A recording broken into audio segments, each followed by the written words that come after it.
I have to say pretty much yeah. But I really admire the swallows.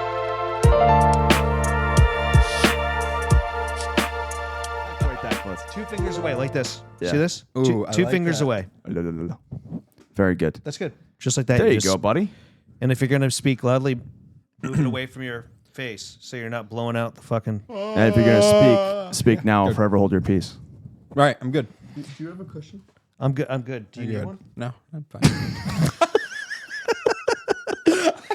I was thinking, I was like, my ass feels bony on the wood, but You got to beef up, bro. You definitely need to beef up. I mean, you just ate 4 tacos, so Yeah. that you're No, well that on was your more way. than 4 because he felt sick after 4 and then he got another one, right? no, I had 4, and then I asked if Lauren later on tonight would make me a crunch wrap. She said the kitchen was closed. And that's when she said, but I can cut you off a piece of my crunch wrap. Oh, is that what that was? Oh. It was okay. it was the like, soggy end of her crunch wrap Like, that she didn't want to eat. like a mongrel dog. She tossed you a piece. And she's like, Jesse, if I cut off the edges of where I bit, will you eat it? And I said yes, fully thinking that I would have ate it even if she didn't cut off the pieces. Yeah, Was you it would have good? eaten it. I just wanted to try a homemade crunch wrap. It's really good. Mine was, she made one for me. It was awesome. It was quite good. It Yeah. tasted It's delicious. incredible. I You ate didn't- all of yours? Oh, yeah, of The course. entire thing. There was Oh, yeah. no crunch for me. You didn't save him a piece? It was- I didn't know you wanted it for mine. No, I didn't think I wanted one until after I had had 4 tacos. Well, I think next time That's such a fucking awesome. next time I think thought what we need process. to do is keep a bucket by the front door and we'll each toss a piece of our crunch wrap in I there. thought you were gonna And say then after you He eat can those, purge and then eat more. and That's then what yeah, were you saying. can shit right into the bucket after too. So it's a dual purpose bucket right by the front door. Anyways, Amazing. welcome back to the Pretty Much Yeah podcast. We are here joined for the first time by Jesse Hernandez, one of our best friends Hell yeah. on earth. Jesse, how you doing? What are you doing? I thought you were going to great. go I'm into a great. really serious speech the way you just fixed yourself up. Straighten your back. I feel like I'm inclined. I feel assaulted by the microphone, to be perfectly frank. Well, you'll get used to it. Yeah. Yeah, he keeps doing the 2-finger thing to remind you. Keep reminding yourself, bud. You'll get there eventually. Anyways, so we decided shortly before the podcast, that we were going to do something new and interesting besides bringing on our buddy Jesse. What I set up today was a blind taste test. Okay, Jesse is a huge fan of Polar Ginger Ale for some best ginger ale. inexplicable reason. He's from Massachusetts. That's part of the reason. Is that the only reason why, or do you No. just prefer the taste? Actually, counter to that, I actively avoided Polar Ginger Ale for a long time because I'm like, it's not going to taste good. Like it's the plague, you know? Actively avoided it is the funniest way to put that. What a fucking Get that away from me! No! Of course, he has a meat cute with a fucking ginger ale, you know? We really avoided each other for a long time, and then we found out that, like, the longer we were apart, the more we wanted to be with each other. And then finally, I think I was on set one day, and it was a set in like Massachusetts, Yeah. obviously, because most of them that we work on are, and they had Polar Ginger Ale. I'm like, fine, I'll have that. I was like, holy shit. Okay, fine. This tastes better than any ginger ale I've had. I'm like, this is what ginger ale tasted like, or how my nostalgia memory thought ginger ale tasted like when I was a kid. It Oh, didn't really? taste like I didn't oversaturated. realize It that. tasted crisp. Oh, so it Gotcha. unlocks something from your Yeah. childhood. That's And pretty then- cool. I would probably drink it for the rest of my life, too. Yeah, me too. Yeah. It's nostalgia in a glass, is what you're saying? In a can. That's such In a good can. slogan. It's a great Nostalgia in a can. Is there a soft beverage that has that slogan or anything comparable to it? Not Polar. Trademark, pretty much yeah podcast. We just said it. That's it. You can have it. Okay, so we have in one of these glasses, in one of these ceramic tiki mugs, we have Polar Ginger Ale, and in the other we have Canada Dry Ginger Ale. And we're going to do a blind taste test. We're going to see if Jesse really does get transported back to childhood. I'm fairly confident. What if Were they both fresh bottles? Yes. both fresh bottles, So both freshly purchased today. Okay. Now, let me ask you a question. What if you drink the Canada Dry and you both come and shit your pants at the same time? Would you prefer to continue drinking Polar? I'm gonna take. I would prefer that whichever one I enjoy more is the one I drink from. You heard it here first, ladies and gentlemen. He wants to drink the one that he likes the most. Breaking news. Local man prefers to drink what he likes. What he likes the most. Well, let's. Am I able to try it? I'm eager. No, you can't drink either. Do I have a water for the palate? Water for the palate. Yes, you're going to want water to cleanse the palate. All in right, between. so which color glass are you going to do first? Okay, we're going to start with. We'll start guess with. you start can with. choose, start right? with. Yeah, sure. Why not? You choose first, whichever You one you choose. want. No, this one. Yeah, okay, go for it. I'm righty. Go with the right one. Okay, Okay, first. and I want notes. I want to know how this one is tasting. Yeah, let me know the nose, the body. I want to taste both of them. As it stands, that one tastes pretty sweet. But I want to taste both of them to that one tastes sweet. But pretty sweet. Too sweet, a little overpowering. I want to taste both of them. It could be factored into the fact that it's not from a can, but I want to taste both. Now, if you prefer one of these beverages, would you say that you'd like to drink it for the rest of your life? Exclusively, probably not. Okay, Fair enough. Probably. He puts the stipulation there, probably. You had such a small amount.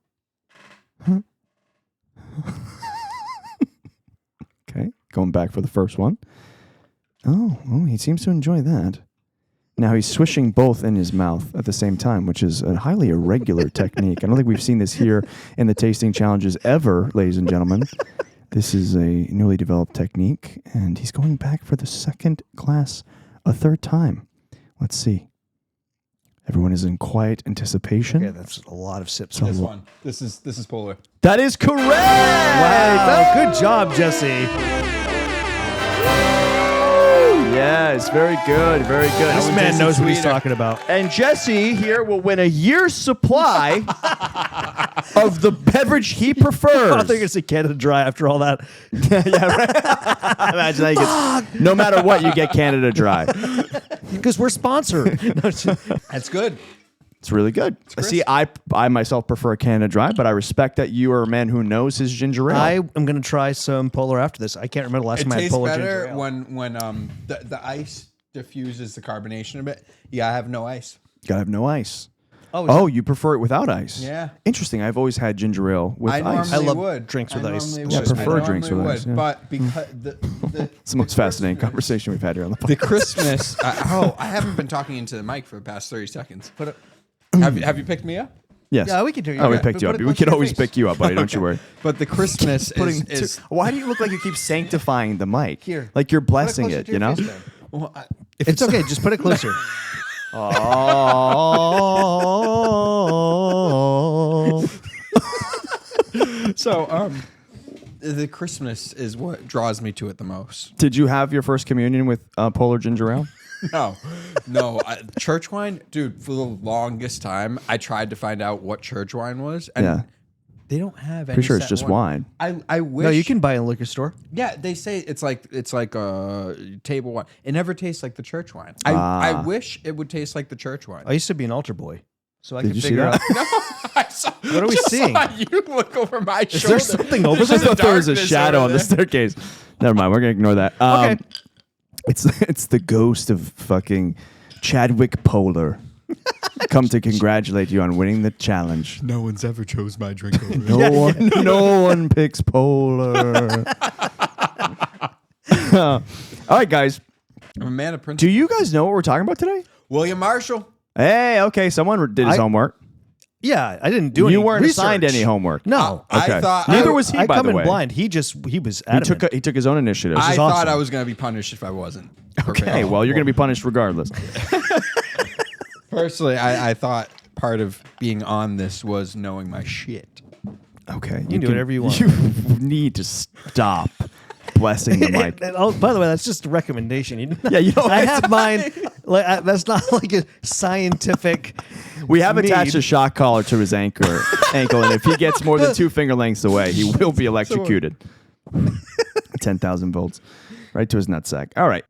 The source for today's episode is The Greatest Knight by Thomas Asbridge. So today, we will journey through the storied past to an age of knights, feudal nobility, medieval tournaments, and courtly love. A time where one's ability in battle was as prized as their recall of poetry, where gallantry and cunning could propel a man above his station into the saddle of a war horse gilded in resplendent armor. The man we will learn about this very evening is widely regarded as the greatest knight to ever live. William Marshal, 1st Earl of Pembroke, led a remarkable life that was documented and passed down through the ages, so that now we may voyage together through this fascinating moment in history. You boys ready?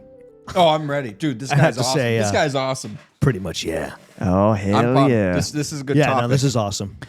William was 5 years old when he became a hostage of King Stephen of England. Given over to the king by his father, William was to serve as collateral to ensure that the conniving John Marshal would keep his word. After some subterfuge, the king received word from John Marshal regarding his captive son.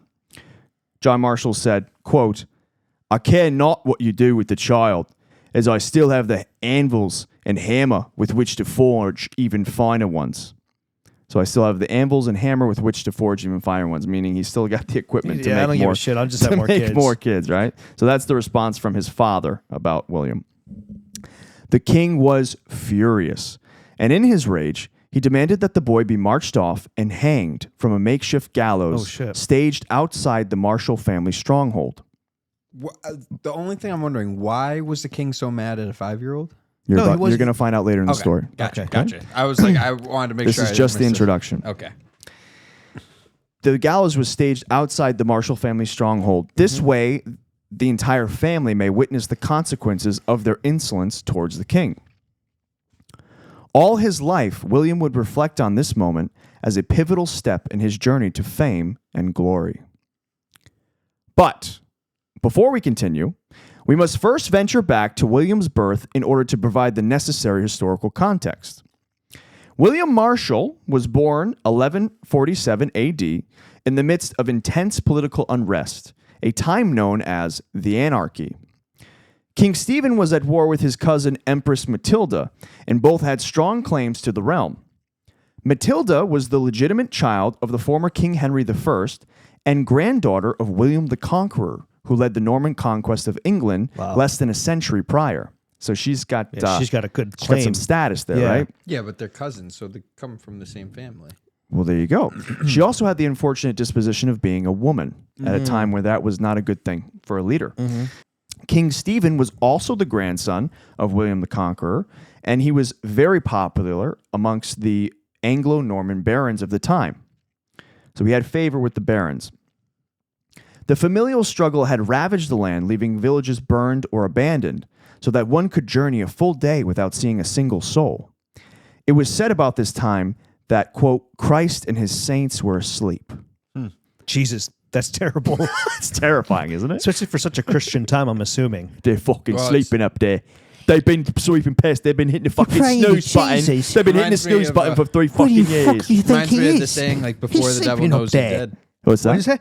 Reminds me of the saying, before the devil knows you're dead. It's may you be in heaven a full half hour before the devil knows you're dead. Meaning, like, while he's not looking, you're able to experience the other side. But it feels like the flip inverse of that, if you will. 2 fingers, please. 2 fingers. Yeah. Fucking asshole. All right. Yeah, that is very similar. Yeah. Inverse. Yes. All right. So, despite this time of turmoil, there were certain individuals who survived and even thrived during this period. So loud. The ice. Often, the people that thrived were violent warlords who seized power through unscrupulous means. One such individual was William's father, John Marshal. John was a nobleman of middling rank. He was a French-speaking Norman by birth, which means his ancestors were Vikings known as Northmen. That's what Norman means. Oh, I never knew that. After accumulating a bit of money and power, John cozied up to King Stephen and was awarded some degree of authority over ushers, barons, and even the supervisor of the royal fireplaces. Okay. What a title. What a title. So John had a little bit of authority over this guy. Okay. So he was Of like, fireplaces? yeah. There was a Well, that's probably supervisor like of royal their HVAC fireplaces. technician. Right? That's exactly right. How much does it take? You go in, the fucking fire's going, that thing's working. Yeah. Yeah, that's their only way they would have lived. Yeah, well, that's the only heat that they got, right? So, and the kings would have had to live And in cooking food. That's right, and yeah, thank you, Jesse, and cooking food. What are you doing with that? You're going to cook food with it? Okay, I'm just making sure. Because if you weren't, I was going to ask you, are you going to warm yourself with it? And if not, I was going to ask you, are you going to burn something with it? All right, let me ask you a question. You got some polar seltzer. The master of the house only likes the fires to be put out with polar. All right, I talked him into it. I say it's the only thing that gets the job done. Polar seltzer? You mean polar bear piss? He only drinks that? It only takes 2 finger lengths of piss to put out a fire. Finger lengths of polar bear piss. You have a glass. 2 fingers. Yeah. Two fingers. 2 fingers. 2 fingers of piss. 2 fingers. That would have been your fucking nickname in the Middle Ages. Your or his mob name, Jesse Two Fingers Jesse Hernandez. 2 fingers, huh? He's always speaking like this for some reason. Make sure you stay at least 2 fingers away from my face at all times, you fuck. They're like, Go any further or any closer, you're in big fucking trouble. I'll tell you that much. hey, I prefer to stay much more than 2 fingers away from your fucking face. No, That's it's gotta weird. be. John also owned a cluster of houses near the royal castle at Winchester. He was an opportunistic guy, right? An entrepreneur, if you will. So he would take advantage of the ongoing civil war and occasionally play both sides against each other in small skirmishes that net him a modest sum.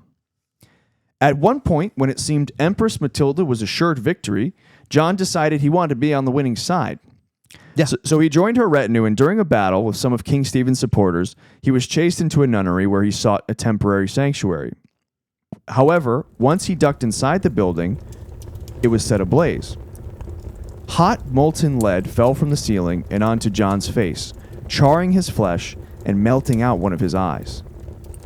Left for dead, the now disfigured warlord arose from the ashes and returned to his keep.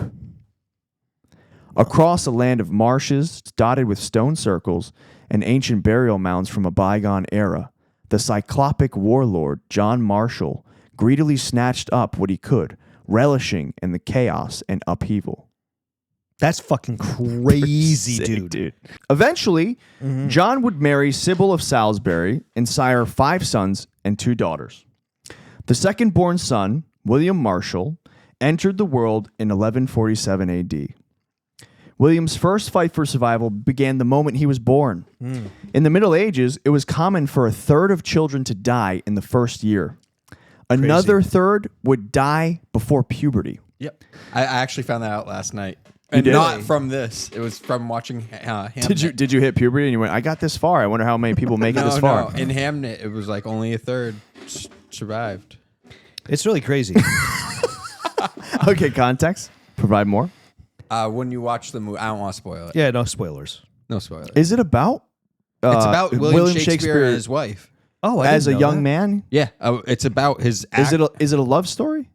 It's more about Shakespeare and his family than it is about. So any maybe of that his will be the works. companion piece for the William Shakespeare episode. Which would be the week of the Oscars, which it's nominated for like 8 Oscars. Oh yeah! Wow. Okay. Cool. Good to know. So as the child of a minor noble, he was raised with some degree of comfort, though his father John was absent most of the time. His mother Sybil showed great affection for the boy. It is likely that he spent most of his childhood at a motte and bailey castle known as Hampstead Marshal. Do you guys know what a motte and bailey castle is? No, I don't. Okay, so I'm going to explain because I found out what it was during this during research for this. So back in the day, before huge fortified stone castles were more common, Jesse, I'm gonna need you to pay attention. He's still perusing my book collection from over there. That's great. Okay. No, it's good. It's okay. Yeah. So what they would do is they would build up a huge earthen mound. Okay. Oh, whoa. Which was called a motte, and on top of the motte they would build a walled watchtower.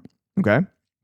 And then down at the bottom of the hill was the bailey. The bailey was where all the civilians lived. Okay.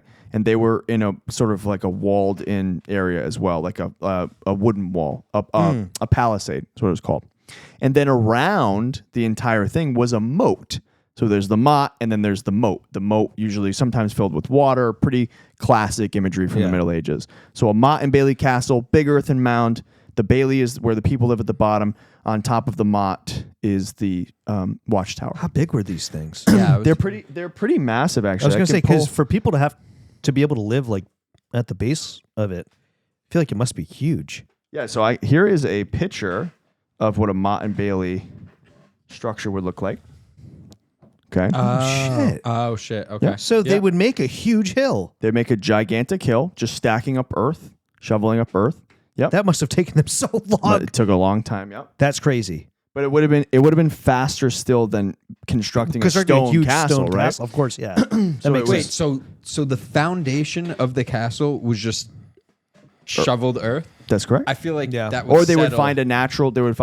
A natural huge Gotcha. hill. And I'm maybe build that up a assuming, little I was gonna bit. say, I feel like the settling would not be good for the castle's infrastructure. Well, what do you think the sound of settling is?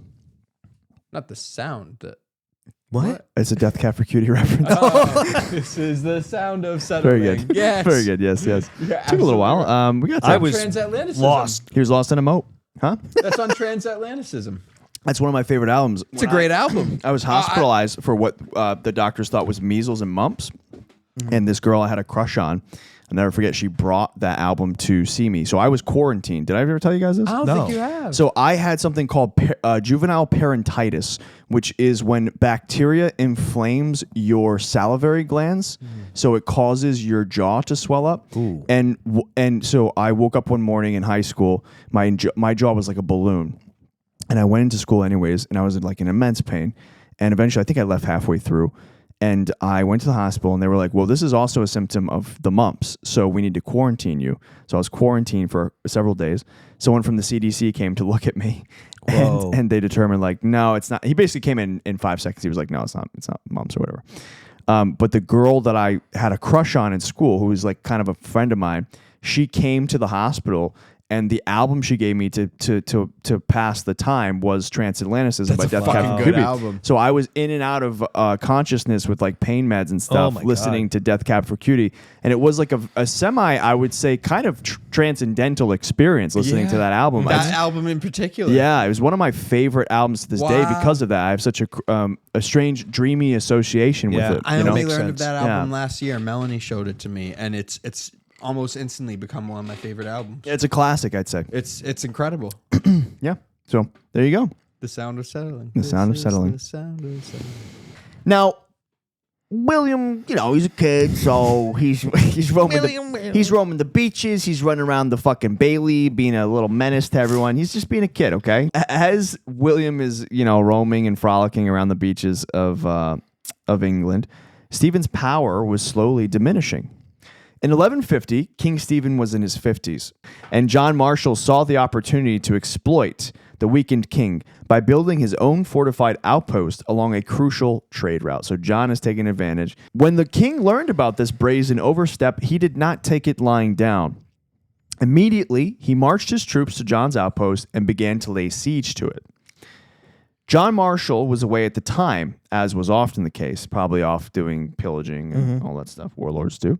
When word reached him, John asked the king for a temporary truce so that he may consult with his council in the outpost. So he goes, listen, if you back off, I'll go talk to the council. We'll pack up. We'll go home. It's going to be all good, right? Let me figure this out. King Stephen knew that John couldn't be trusted, though. So he demanded a bargaining chip. John, I see where this is going. John, unwilling to send his firstborn son, because that was his direct heir, instead offered up the 5-year-old William Marshal as a hostage. That was the bargaining What a chip. great father. Fantastic. You know what? Actually, you could just take my fucking son. He's 5 years old. I don't care. Just take him. The first one? No, not the first one. The second one. Don't you dare fucking think about taking the first one. You can have the other one, though. The 5-year-old. The second one, I don't got care so much much for him. I got anvils and hammers. I could make plenty. You see this? Touch him. You feel that? That's me loins. I can make more of them. I don't care. It changes me.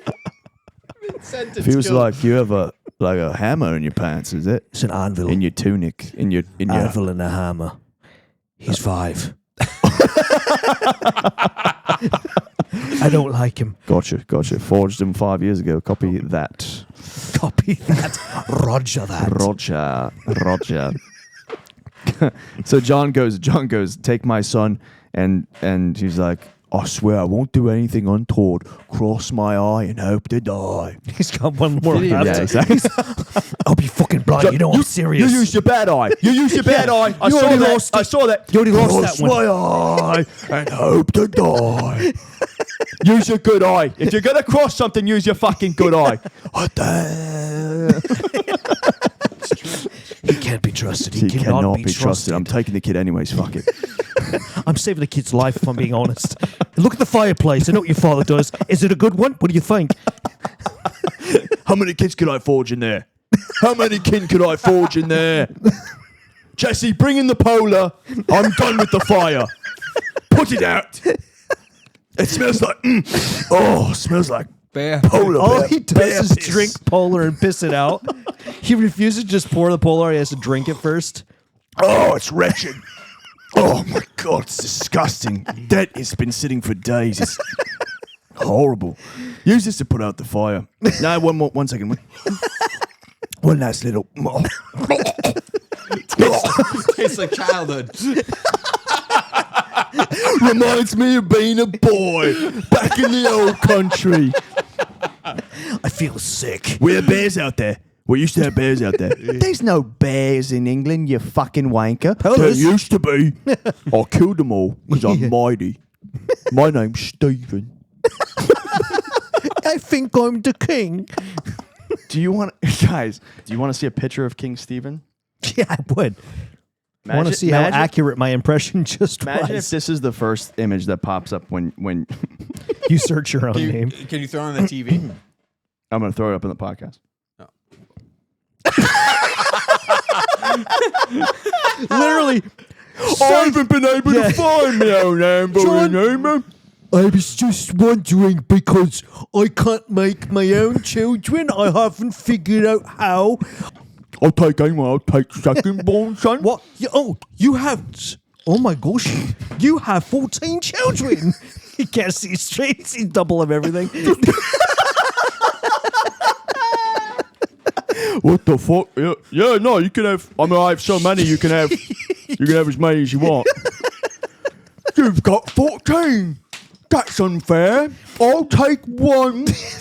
If you cross your eye and promise that you'll leave the outpost, and he's like, I cross my eye. Now you cross your eyes, and he's like, my eyes are already my eyes are always crossed. That's easy for me to do. Give me a real challenge, John. That's insane that he was portrayed as like that. Yeah. Wow. Okay. Well, we got. That's the first image that comes up. Kind to him. No. And certainly not. So when Stephen grabbed the boy and withdrew temporarily, John immediately began to fortify his defenses. Psych! Wow. We discussed before how John was unconcerned about his son, right? Mm-hmm. If we're going to grant him some clemency, one could argue that John was making a calculated gamble with the young William's life. King Stephen had gained a reputation for being a bit of a softy because he didn't horrifically torture and execute everyone that defied That's him. so funny. That's the standard back then. This was seen as an age. Not very hard. This was seen as weak in an age where Yeah. might made right. Yeah. So, particularly King Stephen's forebearer, the previous king, was very brutal towards his opposition. This was before the age of direct patrilineal inheritance. Yes. So was it that written would out in a happen. will or Is something? it Who you conquering? wanted? It was whoever was quickest and most efficient. How the fuck did this guy get it? I don't know. He said He was the court jester. He just sat on the throne after the guy fucking died. I think I can sit here, can't I? Oh my God! He's taking the king's throne. King Stephen! He's got the supervisor of the royal fireplaces actually driving the horse, and he's on the back just bumping around. Lorenzo's, that's my wife. Clarice!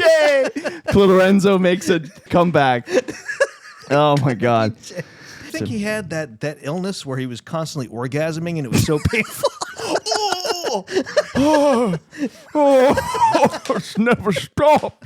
This is why I can't have children. I'm out by the day done. Jesus. I'm fucking dry already. Jesus. Oh, make it stop. Make it stop. Even so, even if John thought that this is maybe a possibility, that's quite the gamble to take, okay? Because he gave Stephen the response about being able to sire another child, which was decidedly callous and not cool, man. Yeah. Also, it wasn't uncharacteristic for armies to commit atrocities during war. Things like killing a child if you're fighting a protracted siege battle, that's like small potatoes. It's par for the right? course, Yeah. right? Yeah. So he's gambling with his son's life. I don't think really John was a very good man. No. I think he didn't really give a shit at the end of the day. Of course not. One morning, the 5-year-old William Marshal was marched to the gallows to be hanged in front of his father's keep. But along the way, the boy cheerfully asked one of the escorting soldiers to play with his spear. The king was moved by this display of childish exuberance and could then not bring himself to kill the boy. Wow. So he saw the kid being How a old kid. was he at He's this time? 5 Okay, he's years still, old. Okay, so he just was given over. He was to just him. given over. Okay. So he's 5 years old. He sees a soldier and he gets excited and goes, can I play with the spear? And the king's like, maybe we'll wait. I thought there was 2 of them, but I can see now there's only 1. What have I done? I think what we'll do is we'll table this and we'll try another day. He's like, oh, a spear. Oh, that's enough for today. Take him back. I'm exhausted. So that was the first time, okay? But William's trials were not over yet. Reinvigorated with newfound rage, the king came up with a new way to dispatch the youth. A catapult. Sybil, William's mother, watched in horror as the young William, seeing the catapult and thinking it was a swing, hopped willingly into the projectile bucket. Come on out here, John, lest I paint the walls with the entrails of your own kin, is something I added. That Oh my God. We don't know if he said that, but that sounds pretty good. It sounds accurate, yeah. I'm a good writer. But seeing how innocent the child was, he once again could not bring himself to commit the deed. He's like, all right, you're fucking cute, you. Get out of there. Don't be silly. It's not a swing, you little twat. Get yourself fucking... Dumb fuck. Yeah, so You cute. dumb fuck. Let's go home. Nothing will be launched today except what already happened in my own British. Stupid shit. I love it. A third proposal was given to use the boy as a human shield during a full Oh my frontal God. during a full frontal assault on This the. is insane. All these things for this kid. But that idea was eventually tossed out. So the boy remained a hostage, albeit a well-treated hostage, for an entire year. John did not budge this entire time. Meanwhile, his wife Sybil is in anguish as the king devises more and more inventive ways to dispatch her own son. So he's bringing her out and he's like, I'm going to do it. I'm going to hang him. And Sybil's like, no. And John's like, fucking try me. Do it. And Stephen's like, I'm telling you, I'm going to do it. No, don't do it. He's like, I told you he wants to die. The fucking horror. what he wants to do. This poor mother, as this king's coming up with like more fun ways to kill the son. He's trying to make it the son's We'll drop idea. him in a tank of piranhas next. He's like, I want to go swimming. He's like, see, he wants to go. No, William, no, stay out of there. I swear to Mom, God, I'm going swimming. he sounds like Butters. Yeah, Yes. he does. He totally does. He's just like Butters. Okay, so finally, on November 6th, 1153, a peace negotiation was made with Stephen allowed to stay in power until his death, when Matilda's son would then be crowned king. Okay? So King Stephen was allowed to stay in power, and then after his death, Matilda's son would be crowned king. That's actually impressively like because Stephen didn't have any kids, and then that works out for literally everyone. Yes, exactly. That's cool. Yeah. William was returned to his family and would later recount the tale of his captivity well into his later years, as you probably would. He viewed this time as a formative experience as he would later rise to tremendous heights, but it could have all been cut short by a king. Stephen dies a year later in 1154 of a, quote, bloody flux. What that means is he began to have a pain in his stomach, and then he vomited blood until he died. He hemorrhaged. He had a hemorrhage. He had an internal hemorrhage. Yep. They didn't know what it was called, so they called it a bloody flux. There's actually we'll talk about this in other episodes, because what I want to do with this series is we'll be going back to the Middle Ages.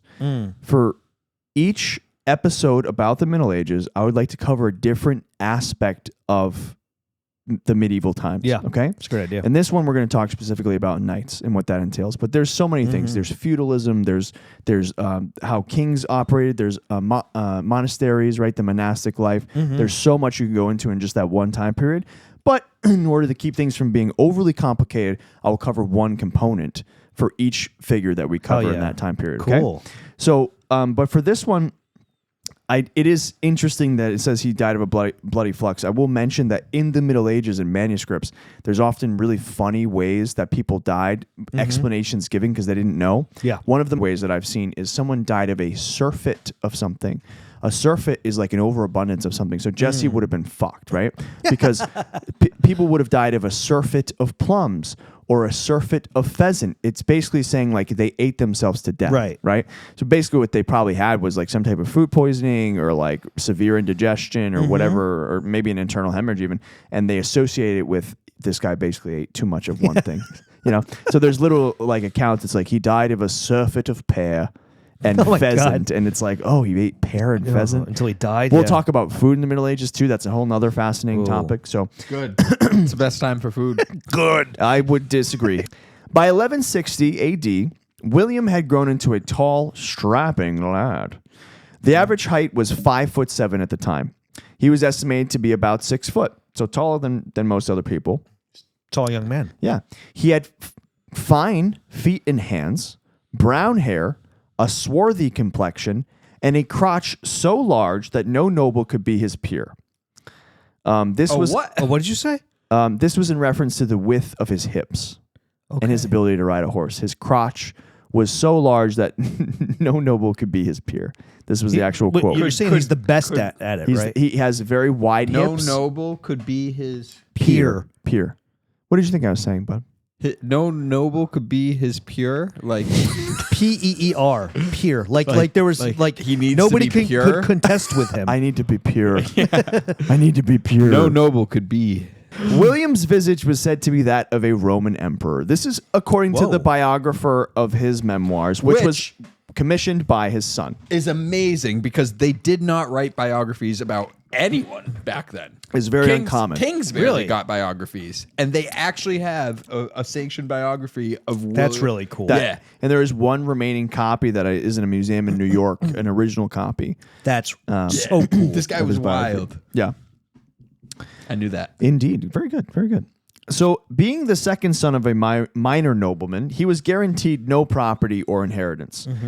He could have maybe eked out a relatively comfortable life by the standards of the day, but if he wanted fame and glory, he would have to make his own way in the world. He did have one leg up on a common peasant, though. His mother, Sybil, was the cousin of a notable baron named William of Tankerville. Whoa. We'll call him Tankerville to avoid confusion because both their names are William. Yeah. Everyone's named William back then. Pretty much, yeah. Thus, his mother was able to send the 13-year-old William to be trained as a knight at the Chateau de Tankerville in Normandy. And this is what it currently looks like. The chateau. It's kind of a ruin now. Whoa, that's pretty cool. What are you talking about? It's still standing. So what was this in context? This was a chateau. This was a castle. This was that where William of Tankerville. That William of Tankerville owned in Normandy. His second uncle or great uncle? I'm not going to even come close to telling you how removed he was. But his relative. His relative. It was his mother's cousin. Okay. I don't know if it was his first, second, twice removed. It was her cousin.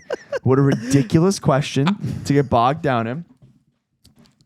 Let's talk about knights instead. You guys want to talk about knights? I want to talk about William Marshal. All right, cool. So show you It'll lead in. I'm Knights are perhaps the most recognizable archetypes of the Middle Ages. Would you guys agree? Agreed, yes. The noble warrior clad in heavy armor astride their trusty steed, sword held high, riding into battle to combat the forces of injustice and tyranny. Maybe they even rescue a damsel or two. Who knows? There are some stereotypical elements that modernity associates with knighthood that are accurate. However, as with most things in history, it's not as straightforward as all that. Okay? The truth is much more complicated. The concept of what a knight could be was still forming when the young, intrepid William Marshal arrived in Tankerville. In simplest terms, a knight is a mounted warrior. Mounted warriors had existed before. However, as horsemanship became more and more associated with aristocracy, so too did the mounted warrior class take on a higher prestige. By the end of the 12th century, nobility and knighthood had become intermingled, right? So one didn't necessarily have to be born into the aristocratic class to be a knight, but it sure as hell helped. Yeah. If you weren't already rich, you had better find a wealthy patron because training and furnishing a knight was extremely expensive. Okay? Most knights had several horses, a sword, lance, armor, and a shield. Learning to ride a horse and fight on horseback skillfully took hundreds, if not thousands, of hours of training. Wow. Additionally, there were also certain expectations around a knight's conduct. They were expected to be wise, courageous, and sometimes even crafty. William would have grown up hearing epic songs called, sorry if I mispronounce this, Chanson des Gestes, which literally translates to Song of Deeds, which commemorated the prowess of great warriors. This was also the time of chivalric tales of King Arthur and the Knights of the Round Table. These stories were captivating Western Europe at the time, all right? They were taking off like wildfire. Yeah. These medieval legends were created by Geoffrey of Monmouth, penned in his History of the Kings of Britain, which included fantastical and romanticized portrayals of certain kings as well as King Arthur, okay? King Arthur was in like 600 AD or something, right? King Arthur was long before this. He was perhaps a real person. We don't know for sure. Right. They think that he may have been an Anglo-Saxon king and or a combination of several kings, much like they think maybe Homer was several different writers. Right. So it's hard to tell. Don't they say the same thing about Shakespeare as well? I've heard the same thing about Shakespeare, but I think that's shakier ground. Yeah, think, there's that one guy they think may have the one guy that they think may have been a ghostwriter for him. Yeah, that's what I've heard too. It's been Shakespeare definitely was a real person. Yes, he definitely. There's portraits of him. We know it was a real person. Right. But it's whether or not some of his writings were actually. Yeah, I thought what it was is like he wrote down what could have been popular plays at the time, but it's attributed to him, but it possibly wasn't his original work. I think you know if what I you mean? study his life and you read his works, it's pretty clear that Shakespeare wrote everything. Yeah. Well, he has a voice in his writing, such a right? distinct style. Yes. Yeah. And he was what did he add, like 10,000 words to the English language or something exactly. like that? He was actually a studied man. Isn't that wild to think of? Yeah, but how would they know what the words meant if he just invented them? That's crazy. Context. Context. Context Literally. within the story, yeah. So fun fact, Richard the Lionheart, who later reappears in our story, carried a sword that he named Excalibur while on the Third Crusade. So a little fun fact there. Now, we don't have a ton of detail regarding William's training in particular in his biography, but we do know basically how knights were trained at the time, right? Everything good? Yeah, I kicked over a pill bottle of his. Can you guys... I didn't mean to. Keep fucking tighten up. It's lactate. Thank you. Sorry. Tighten up, guys. We do know that he was described as a stereotypical lazy teenager who loved to sleep in late, and he, quote, ate and drank too much. Sounds like just a teenager. Yeah. He was 13 when he went there, you know. He even acquired the nickname Gasteviandi, I think is how it's pronounced, or translated Greedy Guts. Wow. was his nickname because he ate so much. Like any noble-born boy of his era, William had to learn how to fit into aristocratic society, right? So he basically had to learn table manners, yeah? A remarkable treatise on manners dating back from the late 12th century, Daniel of Beckley's Book of the Civilized Man, gave some insight into how nobles were expected to behave in a great medieval hall. In this public milieu, a measure of decorum was advised. This is so great. Nobles were warned not to comb their hair, clean their teeth or nails, or scratch themselves or look for fleas in their breeches. As a rule, shoes should not be removed, and urinating was to be avoided unless, of course, you were the lord of the hall, in which case it was permissible. But what happens? Wait, why don't they want them to comb their hair? They don't want them combing the hair at the table where they eat. At the table. This is all at the in table. general. I was like, what the fuck? This I is was at with dinner. you. This is at dinner. Okay. Table manners. Genuinely thought I was like, they couldn't piss. The amount of urinary tract infections. They could shit directly into a chamber pot as they were eating. Gotcha. Yeah, so they had to pretty much be still and do nothing. Be is still, what they're saying. Right. If you had to pee, I'm sure that the lord of the hall had probably a chamber pot in another room Of course, attached yeah. to the hall. Some 200 years, this is still an excerpt from the book, some 200 years before the widespread use of the fork, knives were employed as the main utensil. Food was delivered to the table on shared messes, like platters, Yeah, right? yeah, like at Hogwarts and the long tables. Exactly, yes. Yeah. And then picked up from these platters and placed on an individual trencher. Though if one sought to appear polite, we talked about this before, this action would be performed with only the thumb and the forefinger. They'd pick it up and boop, there you go. Speaking with a full mouth was rude. Picking your teeth or nose were all frowned upon. And a cultured diner who wished to spit should turn away from the table or look to the ceiling if they needed to belch. Sound like a goat. Everyone's, oh! Culture. That you dare touch your fucking hand near me. Like, what is going on?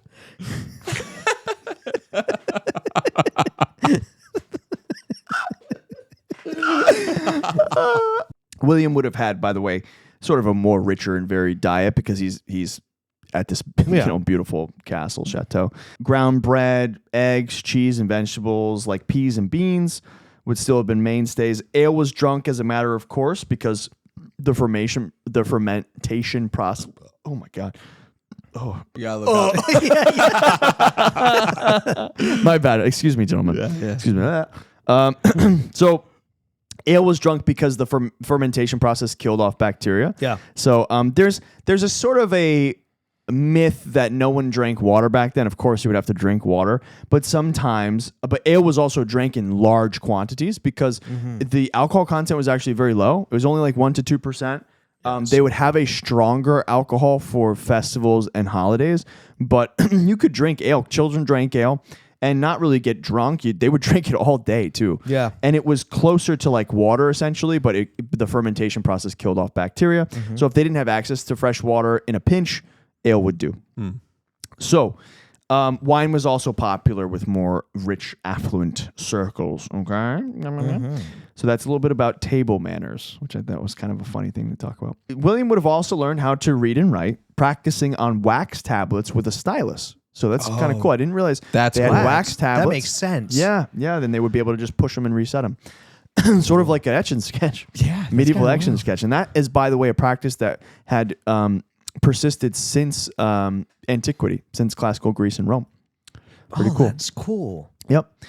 They would also learn the law, obviously, church governance, and some nobles learned swimming, dancing, and singing. The ultimate social status symbol was, of course, hunting game, like deer, wolves, and wild boar. Most hunts were conducted on horseback using dogs, falcons, and hawks. Hunting could, of course, be dangerous. Stray arrows and boar tusks could wound or kill. William was less interested, though, in hunting game and more interested in hunting human beings.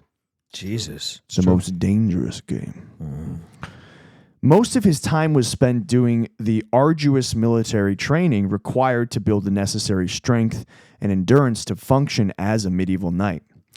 A contemporary of William's explained it was only after a man had, quote, taken blows, seen his blood flow, and felt his teeth crack under the fist of his foe, yet still managed to fight on that a man could engage in battle confidently. I'm going to read another excerpt about swords and horses. Does that sound cool to you guys? Yeah. Okay, cool. So Swords fascinate me. Like how razor sharp were these swords back then? Good question. I'm going to talk about that. You ready? These medieval knights, right? They loved horses. They would have been around them all the time.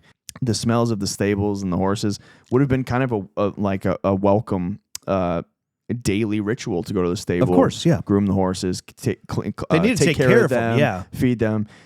Also, it was not uncommon for a knight to have 3 different types of horses. This is something I learned today. That. So he would have had one for traveling, which was light and small. He would have had a stockier animal to carry baggage and and weapons and armor, that kind of thing. And then, of course, there was the more valuable... The battle horse? The war horse, yes. Yes, the war horse. This animal would have cost anywhere between 40 to 100 pounds. And for context, right, if we're working with the rates of currency in the 1160s, that would have been the price comparable to 500 oxen or 4,500 sheep. That the cost of one war horse could buy 500 oxen or 4,500 sheep. What's that? That's how valuable they are. What's that like today? Adjusted for inflation, Yeah. $11 bajillion million. I don't fucking know. Why the fuck are we adjusting for sheep when we should be adjusting for inflation? That should be. I thought that 500 oxen would be a staggering enough image that you didn't need the exact fucking numbers in USD. Okay? I know. I feel like oxen were easier to come by back then. That's 50,000 bottles of Polar. Oh fuck. Okay, there you go. Okay, Not many. Not to him. He goes out like 10,000 a day. these horses would often be decked out with colored cloth, and then towards the end of the century, they were given armor as well. Okay, Cool. a sword was usually at that time was a single-handed, double-edged blade. Right, it was around 34 inches. It had a broad point and an overall weight of about 2.5 pounds. Okay, so not super heavy. Not at all. They could be mass produced for large campaigns like the Crusades, right? But the best types of swords were masterpieces of metallurgy. They were wrought usually from a precise mixture of iron and steel to yield the perfect blade of strength and flexibility, capable of holding a razor-sharp edge that could slice through unarmored limbs with a single stroke. Wow. Wow. Yeah. They're extraordinarily well balanced in the hand. Holy So shit. the best swords, and this was the thing, not everyone had swords. Knights had swords, and it was part of the knighting ceremony, right? That's- the dubbing yeah. process. They Yeah. would be given a sword. So in order to like basically acquire muscle memory with the sword, they would spar constantly. I guess Marshall was a very effective swordsman because he would go on to win a lot of tournaments and best a lot of different knights. That's what he was known for, I believe. Yeah, and it was said that his primary gift was not a flashy technique, but the brutish physicality that enabled him to deliver crushing. He was a heavy hitter. He was a big fucking strong dude. So with the sword in his hand, William was, in the words of his biographer, a man who, quote, hammered like a blacksmith on iron. Damn. Pretty metal. That's cool. That's metal. really cool. Marshall also probably trained with a number of other melee weapons popular with 12th century knights, such as the dagger, axe, mace, and one of my favorites, the warhammer. The warhammer is one of the most deadly weapons that a medieval knight had in their arsenal, because the warhammer could crush a human skull even if it was armored and had a full. That's why it was fucking so crazy. It's so metal. If you watch videos of there's a guy, oh man, he's a British guy. He's pretty wealthy. He started a company and then he like sold his company to become a knight on YouTube. This guy tests warhammers on his horse on, while he's riding as while well. he's riding it. No, on the horse. Just Think animal cruelty. Get back here! Get over here, you bloody animal! Jesus He has killed thousands of horses. So it's like, On how does this YouTube. guy have a platform? At least the videos, making so much money. It's horrific. the videos are age restricted. You can find them Watch on. me use this warhammer on this steed. Jesse's like, I saw that on Live It's like Leak. live nay over here. Oh my! That is the worst joke. Oh boy. Nay. You naysayers. I say nay to that. So, He would have also been devoted to mastering the lance. It was much more common for horsemen to use lances. Of course, right? that makes sense. And I always wonder. So, unlike Ren fairs, like were lances like sharp back then, or They had two different. So- they had several They kinds, weren't like right? blunt. Yes. They weren't Yes. blunt, right? So they could impale. They had Yes. tawny ones that Yes. were dull, Exactly. that were for knocking somebody off of their horse. Then they had battle ones, which were sharpened, which would fucking destroy somebody if you got hit by them. Yeah. Yeah. Okay, so then the follow up, if it did impale someone, would I feel like then you have the weight of a person on the end of your lance. What You would It let, usually you would let breaks go. off. You would let go or it would break off. Yeah, They- it breaks off. I think okay. they were made to actually break. They would break after Okay. usually after one or two uses. that Yeah. answers that question. Yep. Thank you for that. That's exactly right. So, in addition, Marshall had to learn how to ride and fight while using the distinctive range of armor employed by 12th century knights. In the 1160s, most warriors wore a mail hauberk or coat formed of around 30,000 tightly packed, interlocking iron rings. Imagine the So amount cool. of time, craftsmanship it took to make just that. So this coat, this mail hauberk, right, could weigh in the region of 35 pounds. Just the coat. It covered the upper body and arms, reached down to the knees, but it was split skirted both back and front to enable the use of a horse, right? They also wore a padded jerkin underneath the hauberk, right? The jerkin, you've seen that probably in like medieval games and stuff. Yeah. And then, of course, the armor itself. So that's a little bit about swords and armor. And the armor, I think, was like 80 pounds. Quite right? heavy. Quite heavy. So heavy, yeah. But Crazy. surprisingly mobile. I've seen people wear armor, medieval armor, and test it out, and they're able to climb ladders. They're flexible. They're with it. flexible, Yeah. yeah. Because it's spread out over them, so it's just- yes. you're slowed, but it's picture like sandbags, I'd guess, but like That's spread exactly out what they were across you. made of, actually. Yeah, sandbags. Yeah. Medieval armor was made of sandbags. Yeah. A lot Beanie of people bags. don't know Beanie that. bags. Actually, the same ones that you used to play. Beanie Babies. Yes. I had the Princess Diana as a shoulder pauldron at the Ren Fair I went to. The Princess Diana Beanie Baby. That's so in poor taste. Why? Are you not aware that Princess Diana Beanie Baby is the most valuable Beanie Baby? No. Oh, you didn't know this? I didn't know that either. Oh, really? You guys are fucking uncultured swine. Dumb fucks. Get out of my house.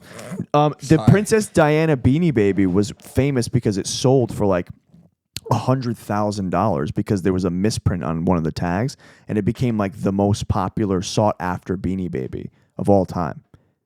Stop moving whatever that is with your foot. Listen to me talk about Beanie Babies and sit still. Anyways. Please Okay. go forward. So in 1166, when Marshall was 20 years old, he reached the end of his training and apprenticeship. It was now time for the knighting ceremony. A ceremony of knightly dubbing was believed to transform a young man into a different breed of warrior.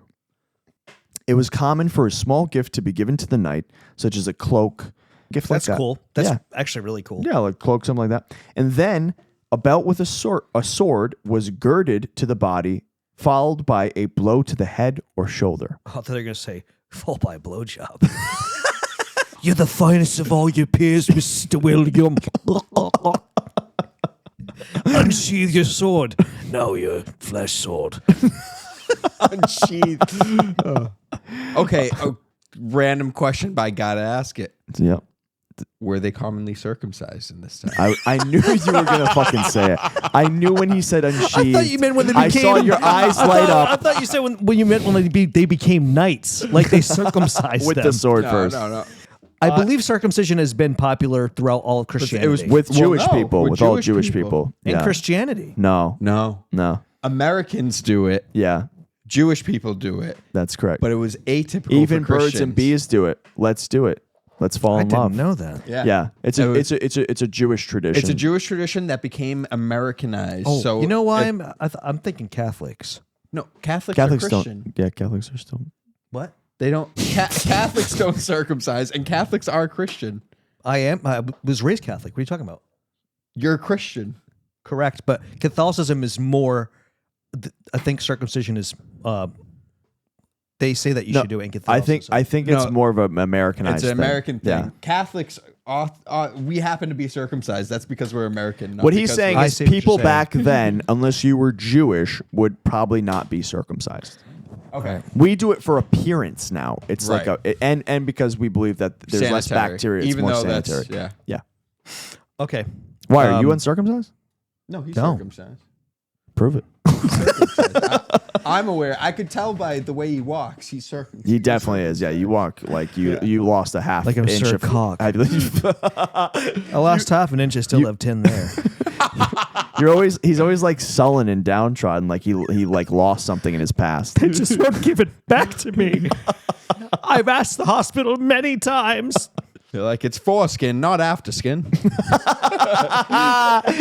That was good. That was better than your horse I think joke. I left something there. If you guys could help me out. Could you check the lost and Can you found? check the lost and found? It's my fucking foreskin that was taken before I could consent. I'm Catholic in America, God damn it! You guys will want to hear. One of the things I feel most bad about in my life Oh my god! Here we is go. I accidentally convinced my Circumcised somebody. cousin, who was uncircumcised, to get circumcised. How did you do?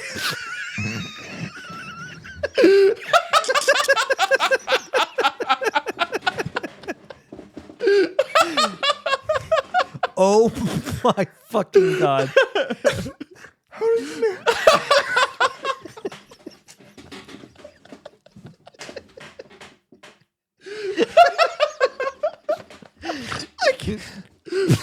How did you manage that? Well, we were teenagers, and The most Jesse thing I've ever heard in my life. and Oh my god! the topic of circumcision came up, I'm not cutting this, by the way. and he There's no chance in hell I'm cutting. and he told me he was like, it was kind of like he's like, wait a minute, that's how yours is? I was like, well, yeah, and he's like, I don't think mine's like that. He doesn't think. So he like found out. He's like, yeah. So I was like, oh man, that's weird. And I think I made him feel that it was wrong to be Yeah. uncircumcised.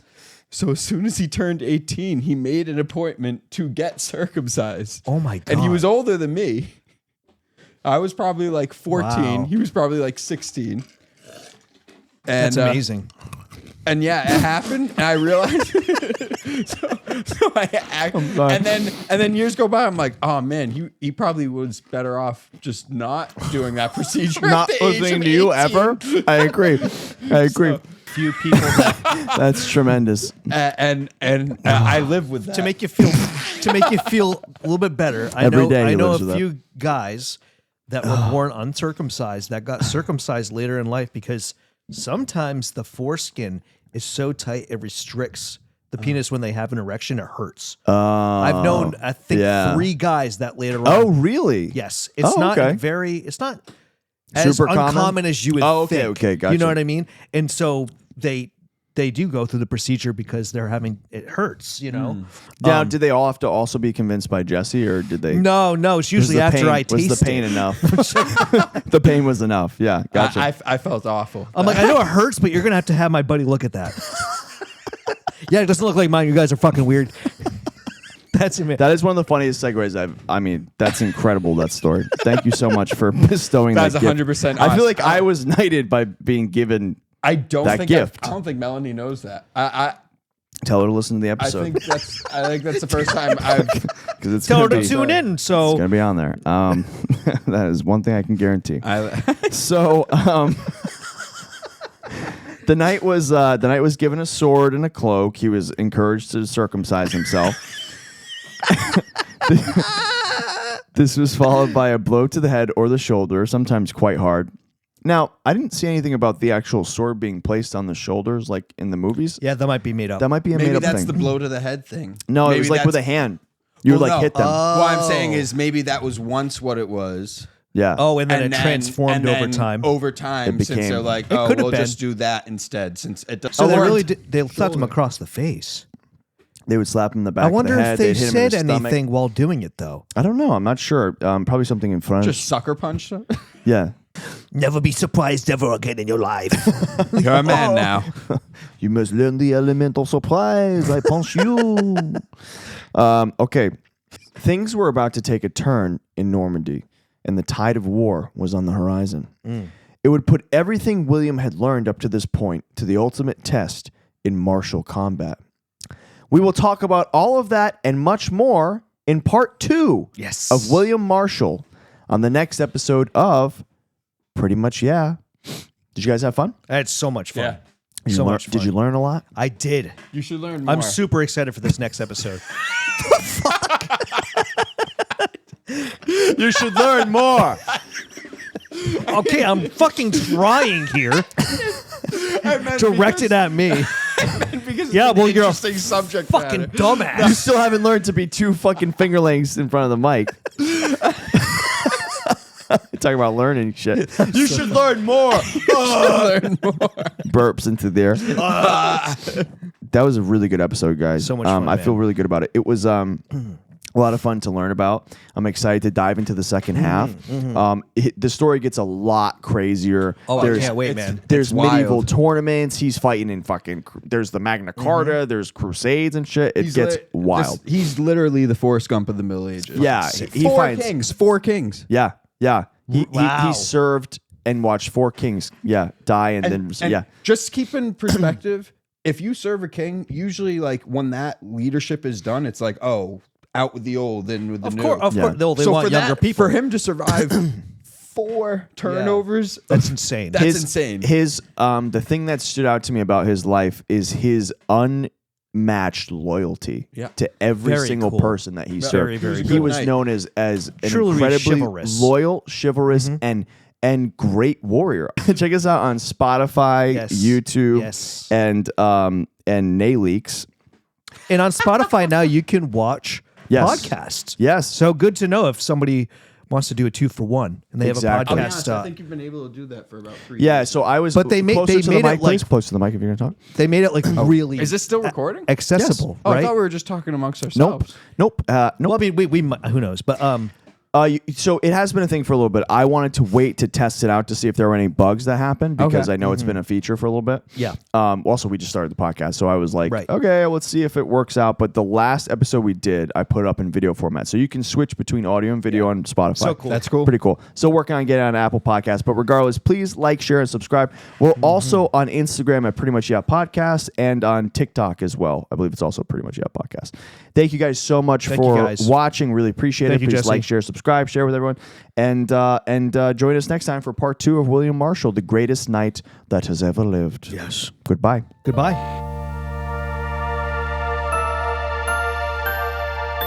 I have to say pretty much yeah. But I really admire the swallows.